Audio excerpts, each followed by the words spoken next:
नमस्कार मित्रांनो, सगळ्यांचे स्वागत माझ्या कॉमन मॅन या यूट्यूब चॅनलवर।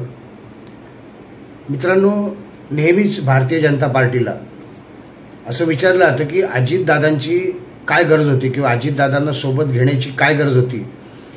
आणि विचारणारे कोण आहेत माहिती आहे का, की भारतीय जनता पार्टीचे समर्थक किंवा ज्यांना भक्त म्हणतात असे समर्थक जे प्रचंड नाराज आहेत अजितदादांना भारतीय जनता पार्टीमध्ये किंवा युतीमध्ये सामील करून घेतल्यामुळे।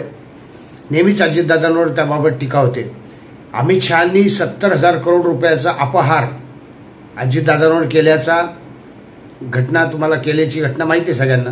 आणि त्यानंतरच फडणवीसांनी युतीमध्ये अजितदादांना का सामील करून घेतले असे प्रश्न नेहमीच उपस्थित केले जातात। मला त्याचं काल उत्तर मिळालं। म्हणजे अनेक लोकांचे अनेक म्हणणे असतात। बहुतेकांचं हेच म्हणणं आहे की काय कमी होतं, म्हणजे पुरेसे संख्याबळ होते युतीकडे तरी देखील अजितदादांना का घेतले, त्याचे रहस्य काल कसे उलगडले ते मी यावेळी तुम्हाला सांगणार आहे। काल राष्ट्रवादी काँग्रेस पार्टी यांच्या वर्धापन दिनानिमित्त म्हणजे 26व्या वर्धापन दिनानिमित्त दोन ठिकाणी मेळावे झाले। एक बालेवाडी क्रीडा संकुल येथे अजितदादा पवारांचा मेळावा झाला राष्ट्रवादी काँग्रेसचा, आणि दुसरा शरद पवार गटाचा तोच मेळावा होय पुण्यामध्ये बालगंधर्व रंगमंदिरात साजरा झाला। यातली भाषणे, तेथे उपस्थिती, हे सगळं बघत असताना माझ्या प्रश्नांची उत्तरं मला मिळाली। म्हणजे आता नेमकं अजितदादांना का सोबत घेतलं याचं रहस्य तुम्हालाही कदाचित माहिती असेल, पण सोशल मीडियावर त्याबाबत फारशी चर्चा होत नाही। अजितदादांना घेऊन काय साधलं, सध्या अजितदादांवर अनेक प्रकारचे आरोप होत आहेत आणि आमदार खासदार आरोप करतायत, किंवा असं म्हणूयात की जे सत्तेत नाहीत, जे आमदार नाहीत प्रत्यक्ष, असेही लोक अजितदादांवर आरोप करतायत। त्यानिमित्ताने संजय राऊतांनी अजितदादांनी राजीनामा द्यावा असंही म्हणायला कमी केलेलं नाहीये। अजितदादा अर्थ खात्याला जळूसारखे चिटकून काय आहेत, अजितदादांना अर्थ खातच का दिलं जातं किंवा त्यांना सत्तेतच का घेतलं। याआधी अजितदादांच्या एका आमदाराची किंवा मंत्र्याची म्हणूयात शिकार झालेली आहे। धनंजय मुंडे यांचा राजीनामा, आता आमदार पदाचा पण राजीनामा आहे, मंत्रिपदाचा राजीनामा झालेला आहे, आणि आता अजितदादांच्या मागे लागलेले आहेत हे तुमच्या लक्षात येईल। आता अजून एक प्रश्न इथं आहे की अजितदादांच्या मागे कोण लागलंय, म्हणजे अजितदादांना सोबत घेतलं म्हणून टीका होते, या कारणाने फडणवीसच लक्ष्मण हाके किंवा इतर टीकाकारांच्या खांद्यावर बंदूक ठेवून अजितदादांची शिकार करता आहेत काय, हा पहिला प्रश्न। दुसरा, अजितदादांना सोबत घेतल्यामुळे शिंदे गट अस्वस्थ आहे आणि एकनाथ शिंदे हे अजितदादांना युतीमध्ये ठेवू इच्छित नाहीत, त्यामुळे देखील अशा प्रकारची टीका करवण्यात येत आहे किंवा अजितदादांनी युतीच्या बाहेर पडावं अशी परिस्थिती निर्माण केली जात आहे। प्रश्नचिन्ह आहे। मी कोण करते हे सांगितलेलं नाही, पण सध्या तुमच्या लक्षात असेल की असे प्रयत्न केले जात आहेत तरी देखील अजितदादा अजूनही फडणवीस यांच्याबरोबर आहेत। त्यांना का घेतलं गेलं, काल सुप्रियाताईंचं भाषण ऐकलं असेल तुम्ही। भाषणमध्ये त्या पत्रकारांना सांगत होत्या की राष्ट्रवादी काँग्रेस स्थापन झाल्यानंतर, शरद पवारांनी स्थापन केल्यानंतर केवळ 3 महिन्यात सत्तेत आली आणि 18 वर्ष सत्तेत राहिली। होय, तुम्हाला माहिती आहे काँग्रेस बरोबर सत्तेत राहिलेली आहे, मात्र मुख्यमंत्री काँग्रेसचाच राहिलेला आहे। अजितदादांनी आरोप देखील केला की त्यावेळी मला मुख्यमंत्री का केलं नाही। एका विधानसभेच्या वेळेस तर 72 जागा होत्या, काँग्रेसच्या कमी होत्या, तरी देखील मुख्यमंत्री काँग्रेसचाच झाला होता। ह्या भाषणानंतर माझ्या लक्षात आलं, भाषणानंतर म्हणजे सुप्रियाताईंनी दिलेल्या बाईट नंतर तो जो ऐकला त्यानंतर लक्षात आलं की ही कुवत आहे शरद पवारांची की ते सत्तेत जाऊ शकतात, त्यांचा मुख्यमंत्री होऊ शकतो,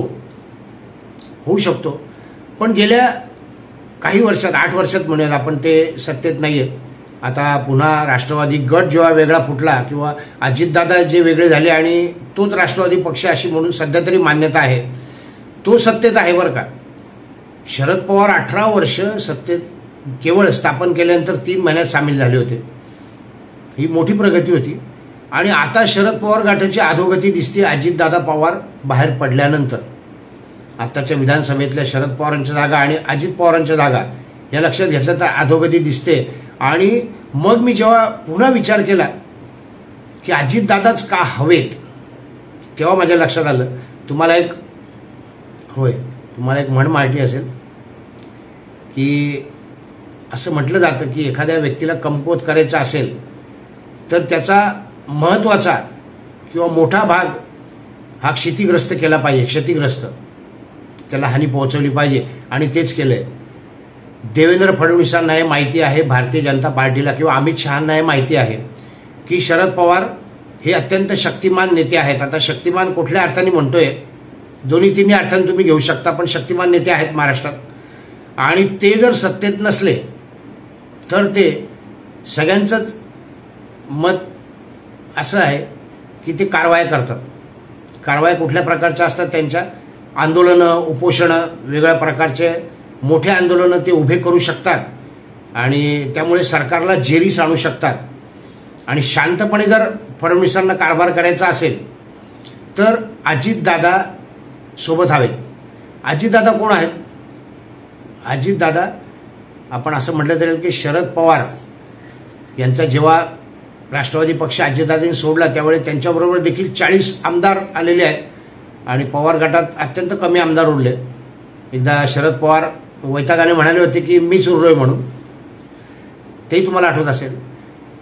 तर शरद पवार यांची न्यूसेन्स व्हॅल्यू कमी करण्याकरता, न्यूसेन्स व्हॅल्यू हा शब्द वापरतोय, मुद्दाम वापरतोय की ते सत्तेत नसताना जो न्यूसेन्स क्रिएट करू शकतात आणि मुख्यमंत्र्यांच्या डोक्याला, सरकारच्या डोक्याला जो ताप देऊ शकतात, तो ताप कमी करण्याकरता म्हणून अजितदादा आजही सत्तेत आहेत. आता त्यांनी 70,000 करोड रुपयाचा भ्रष्टाचार केला आहे. मग पुढे अजितदादा मुख्यमंत्री बनतील काय? शरद पवार यांनीच अजितदादांना पाठवलं आहे. आणि मग आता शरद पवार भारतीय जनता पार्टी काबीज करतील काय किंवा मोठं नुकसान, हे सगळे प्रश्न सध्या तरी महत्वाचे नाहीत. सध्या महत्वाचं आहे की अजितदादा अजूनही सत्तेत का, किंवा अजितदादांना भाजपने सत्तेत का घेतलं. आणि इतकी टीका होत असताना अजितदादा अजूनही भाजप बरोबर किंवा महायुती बरोबर आहेतच. आता नुकतंच बच्चू कडूंचं देखील उपोषण सुरू झालंय कर्जमाफीसाठी शेतकऱ्यांच्या, आणि शेतकऱ्यांच्या 17 मागण्या बच्चू कडू घेऊन बसलेत. तसं तुम्हाला आठवत असेल की अजितदादा सत्तेत येण्यापूर्वी म्हणजे महायुतीत सामील होण्यापूर्वी मनोज जरांगे यांचं मोठं मराठा आंदोलन सुरू झालं होतं आणि त्यांचं पहिलं उपोषण झालं होतं. तर यावेळी देखील त्याची कुणकुण, म्हणजे उपोषणाच्या आधीची कुणकुण लागली होती भारतीय जनता पार्टीला. आणि त्यामुळेच कदाचित ते उपोषण किंवा मनोज जरांगेंचा जो प्रश्न होता, जी मागणी होती, ती मागणी पूर्णपणे अस्तित्वात आलेली नाहीये. त्या मागणीला पूर्णपणे मनोज जरांगे यांच्या मते किंवा मराठ्यांच्या मते न्याय मिळालेला नाहीये. त्याबद्दल मी व्हिडिओ बनवला होता की सरसकटच का हवं आरक्षण, ओबीसीमधूनच का हवं, हे प्रश्न वेगळे आहेत.